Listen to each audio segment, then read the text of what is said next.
The way we have turned compromise to maturity, many preachers these days are so afraid to preach the truth and they have compromised, but they will present it as maturity. We are now playing politics with ministry. Men that were very loud on sound doctrine some years ago are now very quiet because they don't want to offend anybody. All of us can form wisdom and maturity in ministry by keeping silent and looking the other way, offending no one so that we can be saluted as mature and wise. See, this is cheap. You don't even need to be a minister of the gospel to be this to men. Apostle Paul speaking in Galatians 1 verse 10, he said, "Or do I now persuade men or God? Or do I seek to please men?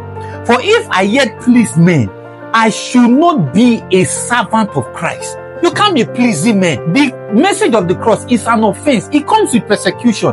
You can't be avoiding it and pleasing men. And many of you are now making this compromise look like maturity, like wisdom. It is not wisdom, it is compromise. A true minister of the gospel lays his reputation on the line. He is misunderstood. His intentions are mislabeled. He is called names. Go and ask Jesus. Go and ask Apostle Paul. Jesus was so persecuted that they wanted to kill him. Many times he had to escape. Go and ask Paul how Paul was so persecuted that even in some of his letters he had to commend himself. What kind of gospel are you preaching that doesn't come with persecution, doesn't come with offense? You will never see me looking for problems.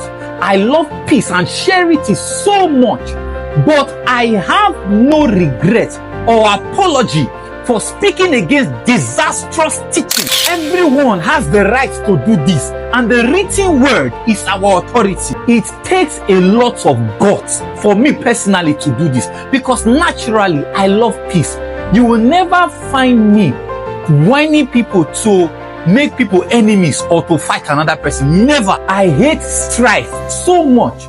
But however, if the truth divides us, so be it. The message we carry and we bear comes with a lot of shame, mockery, ridicule, misconception, slander, and name callings.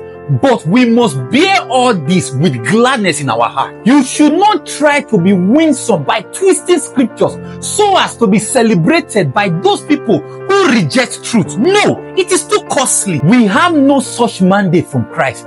While we must not be petty and unnecessarily juvenile in our approach and in our presentation, we must be very clear on our rebuttal, and we must not be found balancing on equal yoke when Pharisees and unstable men that miss law and grace, start hailing you as the voice of God. It is because you have no clear-cut identity as a minister of the gospel. There are those who will never love what you say until they believe the message. So if those people start hailing you now, there is big problem somewhere. But as for me, I am a servant of the gospel, and I will preach the gospel without fear or prejudice. My name is Shamba Priest, and I am made of joy and fire.